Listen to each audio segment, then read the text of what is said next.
What if your body has been warning you about diabetes and you've been ignoring it every single day? Before any blood test, before any diagnosis, the signs may already be visible right on your feet. And today, what I'm about to reveal could change how you see your health forever. Most people believe that diabetes can only be caught by a blood test. You go to your doctor, the lab work comes back, and that's when you find out. I understand why people think that. For years, that's what most patients told me too. I've been practicing medicine for over 20 years. And what I've learned, what I see confirmed in my office every single week, is that your body starts warning you about high blood sugar long before any lab result ever would. And the very first place your body speaks up, your feet. The reason I'm making this video today is because of how many patients I've seen walk into my office, or worse, walk into an emergency room who had every warning sign for months, sometimes years, and never knew what they were looking at. Today, I'm going to change that for you. Just last month, I sat down with a patient, a 67-year-old man, retired, healthy lifestyle, felt fine. He came in for a routine checkup, but before we did any blood work, I asked him about his feet. He told me, "My feet have been a little numb for a while. I figured it was just age." He had 4 of the 9 signs I'm going to show you today. His fasting blood sugar came back at 214. He was diabetic and had been for over 2 years without knowing it. So today, I want to show you exactly what I showed that patient. 9 signs that were already on his feet and on millions of feet right now that almost nobody recognizes for what they are. For each one, I'll tell you what most people assume it is, what's actually happening inside your body, and one simple daily habit that can protect you. The American Diabetes Association estimates that 1 in 5 Americans with diabetes don't even know they have it.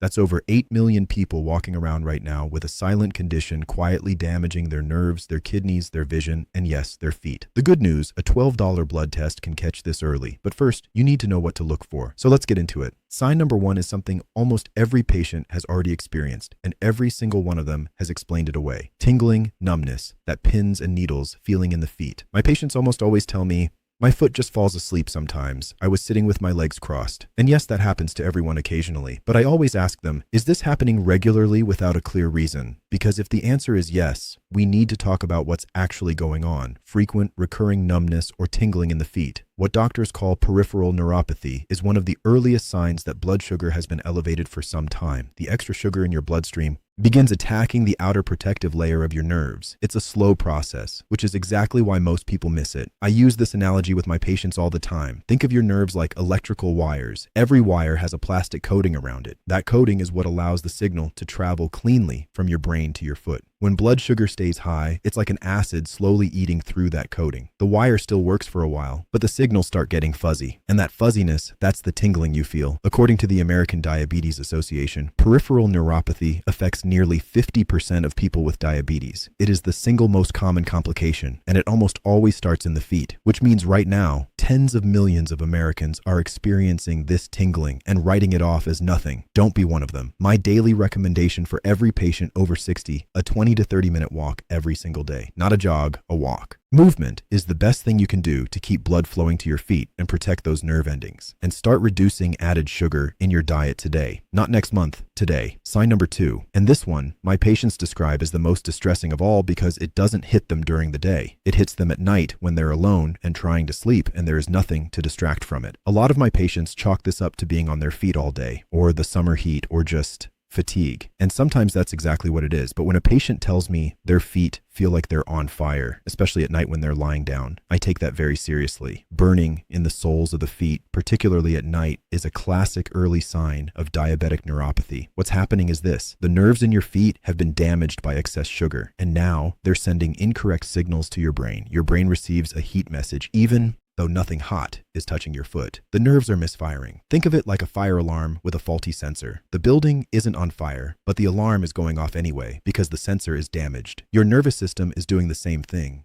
The burning isn't coming from outside your body. It's coming from inside damaged nerve tissue that is crying out for help.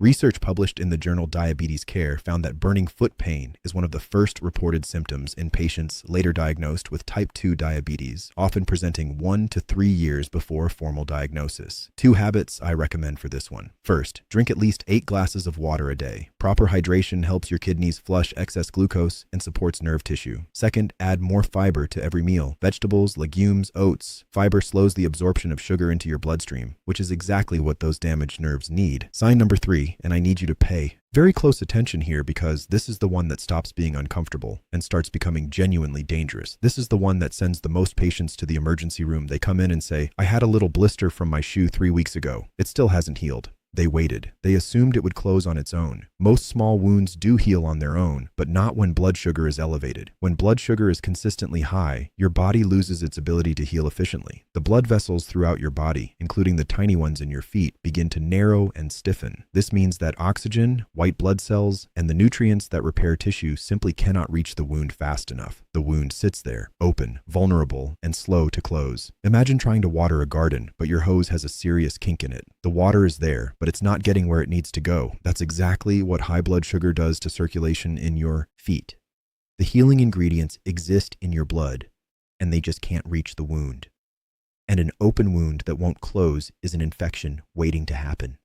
The Centers for Disease Control reports that diabetic foot ulcers are the leading cause of non-traumatic lower limb amputations in the United States, over 100,000 per year. Almost all of them were preceded by a small wound that was ignored. After your bath or shower tonight, sit down and look at both feet carefully. Look between every toe. Look at your heels. If you see any cut, blister, or broken skin, clean it with mild soap and water. Apply an antiseptic and cover it. And if it hasn't improved in 48 hours, call your doctor. Not next week, 48 hours. Sign number 4, and this one is hiding in plain sight. Most people walk past it every single day without realizing what they're looking at. It's visible. It's been there. And almost nobody connects it to blood sugar. Patients see their feet turning darker or more reddish, and they tell me, I think it's just sun damage, or I've always had dark skin on my ankles. And that may be true, but there is a specific pattern of discoloration, particularly around the ankles, that I look for when assessing blood sugar risk. When circulation is compromised by high blood sugar, the lower legs and feet don't receive enough fresh, oxygenated blood. The skin changes color as a result. You may see darkening deep red or even a bluish tint around the ankles. This is your skin telling you that blood flow to that region is inadequate. In some patients, the skin also becomes thinner and more fragile in those areas, another sign that the tissue is not being properly nourished. I always explain it to patients this way. Think of your blood as a delivery truck carrying oxygen and nutrients. Your feet are at the end of the longest delivery route in your body, further from your heart than any other part. When the roads narrow because of damaged blood vessels, the deliveries stop arriving on time. The skin, starved of fresh oxygen, changes color. It's a distress signal you can see with your own eyes if you know what you're looking for. A study in the Journal of the American Academy of Dermatology found that these skin changes are detectable on average 18 months before a formal diabetes diagnosis. The daily habit here: 5 minutes of ankle circles, toe raises, and calf stretches every morning. Even that small amount of movement gets blood flowing into your feet. And if you can't exercise, elevating your feet slightly while you sit can make a meaningful difference. Sign number 5, and this one surprises my patients the most because it looks completely harmless. In fact, most people have had it for years and never once connected it to blood sugar. My heels crack every winter. It's just dry skin. I hear that constantly, and yes, that's extremely common. But when your heels are cracking badly in the middle of summer or no, moisturizer seems to help no matter how much you use. That's a completely different story. Diabetes affects the autonomic nerves, the ones that control automatic functions you never have to think about. One of those functions is regulating moisture and sweat in the skin. When these nerves are damaged, the sweat glands in your feet stop working properly. Your feet lose their natural moisture from the inside out. No amount of lotion fixes the root cause. Think of your skin like a wall that needs to stay sealed. When those autonomic nerves are damaged, the mortar between the bricks starts crumbling. Cracks appear, and those cracks in the skin of your feet are not just cosmetic. They are open doors for bacteria and infection. In a foot with poor circulation, that infection can become very serious very quickly. I have had patients come in with cracks so deep in their heels were bleeding, and they told me they had been putting lotion on it for 2 years with no result. That's not a skin problem. That's a nerve problem. The American Podiatric Medical Association identifies chronic, hard-to-treat heel cracking as a significant indicator of autonomic neuropathy in seniors, a condition directly linked to long-term elevated blood sugar. And autonomic neuropathy is not a minor inconvenience. It is a sign that the nervous system is under serious stress. Moisturize your feet every single night before bed. A good lotion or pure coconut oil works well. Apply to the sole and heel thoroughly, but never apply moisturizer between your toes. That trapped moisture breeds fungal infection. And drink 8 glasses of water daily. Your skin needs hydration from the inside as much as the outside. I want to pause here for just a moment. We've been through 5 signs so far, and I want to ask you something directly. Have you noticed any of these signs in yourself or in someone you love? A spouse, a parent, a sibling? If the answer is yes, even one sign. Sign number 6. And this one is more serious than most people realize because it's not just about your feet, it's about what's happening to your kidneys at the same time. Almost everyone I've seen with this tells me I sit at my desk all day or I stand on my feet at work. Occasional swelling from activity is normal. I want to be clear about that. But if your feet and ankles are consistently swollen and you're leaving deep sock marks every evening, that changes the picture. High blood sugar affects the kidneys. Then the kidneys control your body's fluid balance. When kidney function is impaired by years of elevated glucose, fluid accumulates in the lowest part of your body, your feet and ankles. This swelling, called edema, is a sign that your body's filtration system is under stress. Think of your kidneys as the filtration plant for your body. Every drop of blood passes through them to be cleaned. When high blood sugar damages those filters, the system backs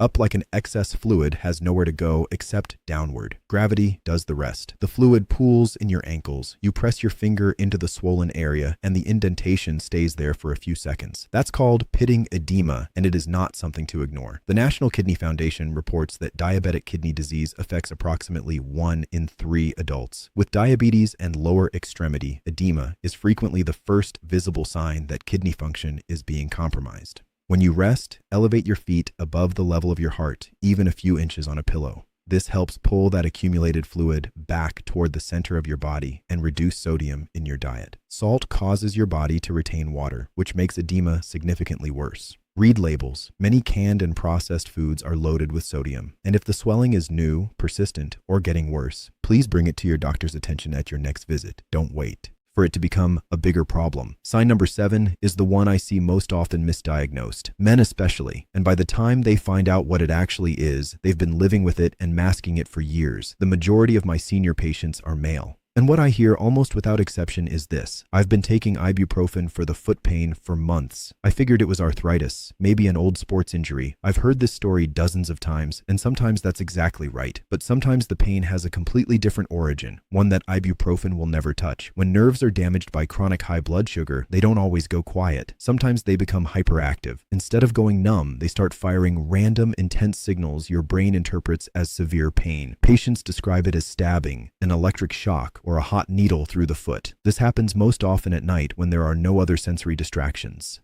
Think of a car alarm damaged in a fender bender. Every few minutes it starts screaming for no reason. Nobody is breaking into the car. The alarm is just broken. That's what a damaged nerve does. It sends alarm signals to your brain when nothing is actually happening.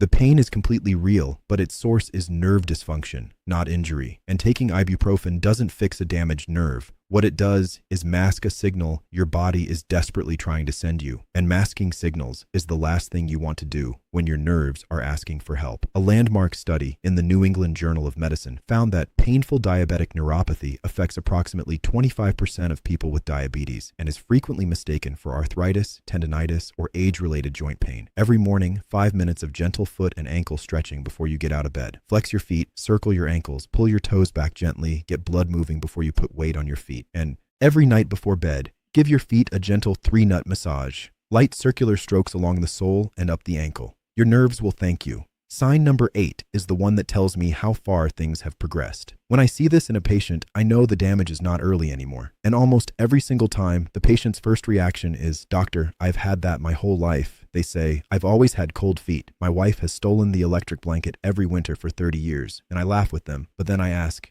"Are your feet cold in July? Are they cold under 3 blankets?" Because that's when I become concerned. Cold feet that persist regardless of the temperature around you, cold in summer, cold under heavy blankets, cold even when the rest of your body feels warm, are a strong indicator of significantly compromised blood circulation in the lower extremities. Your blood vessels have narrowed or stiffened to the point where warm blood simply is not reaching the tips of your feet in sufficient volume. Think of your blood vessels like a heating system running pipes to every room in your house. When those pipes narrow from blood sugar damage, the heat doesn't make it to the far end. The room stays cold no matter how hard the furnace works. That cold is not about the weather, it's about the pipes. The American Heart Association identifies peripheral artery disease caused by narrowed blood vessels as affecting over 8 million Americans, with diabetes being the single largest risk factor. Cold feet are one of its earliest and most consistent symptoms. The best response here is a 30-minute brisk walk every single day. Not a stroll, a purposeful arm-swinging walk. This forces blood circulation into the feet and lower legs, strengthens blood vessel walls, and over time can reverse some of the early narrowing. Start with 10 minutes if 30 feels like too much. The important thing is to start today. Sign number 9, and this is the one almost nobody ever talks about, the one I have never seen covered in a patient brochure, the one most people walk right past, including many doctors. But once you know it, you will never unsee it, and I almost never have to bring it up because patients rarely notice it themselves. But during a foot exam, when I look at the lower legs and the tops of the feet, sometimes there's a visible absence of hair in those areas. The patient looks down and says, I never noticed that. And that is exactly the problem. It's a quiet sign, easy to miss, but it matters. Hair follicles need a steady supply of blood and oxygen to function. When circulation is significantly impaired by long-standing elevated blood sugar, the follicles in your feet and lower legs slowly stop receiving what they need. Over time, they stop producing hair entirely. That hair loss is a visible marker of blood vessel damage that's been progressing in many cases for years. Think of hair follicles like small plants in a garden. When the irrigation pipe narrows or blocks, the plants don't die immediately. They just gradually stop growing. The absence of growth is your body sending a message about your blood vessel health, a message you can see every time you look at your legs. Research published in Diabetes, Obesity found that hair loss on the lower extremities correlates significantly with peripheral vascular disease in diabetic patients, a reliable and frequently overlooked sign that physicians are specifically trained to check for. Right after this video, look at your lower legs and the tops of your feet. If the hair is significantly thinner than the rest of your leg or absent entirely, schedule a blood glucose test this week. Not this month, this week. Approximately $12 at any certified lab, covered by Medicare for most of you. $12 can change the entire trajectory of your health. We've covered a lot today. 9 signs, 9 chances to catch something before it catches you. And I want to be honest with you about something. One of the hardest parts of my job is sitting across from a patient who has had every single one of these signs for 2 years and is only just now finding out why. Not because they didn't care, they cared deeply. They just didn't have the information. You now have that information, and I want you to do one thing with it. Just one thing. Tonight, before you go to bed, sit down and look at your feet. Take 30 seconds. Look at the skin. Look between the toes. Feel for numbness. Check for any wound that shouldn't be there. 30 seconds. That's all I'm asking. And if you see or feel anything on this list, please call your doctor tomorrow. Not next week, tomorrow. Because the earlier you catch this, the more completely it can be managed in most cases through a change in diet, a daily walk, and a conversation with your doctor. You worked hard for the life you have, for your independence, your health, your ability to do what you love. Don't let something as manageable as blood sugar take any of that from you just because nobody told you what to look for. Now you know.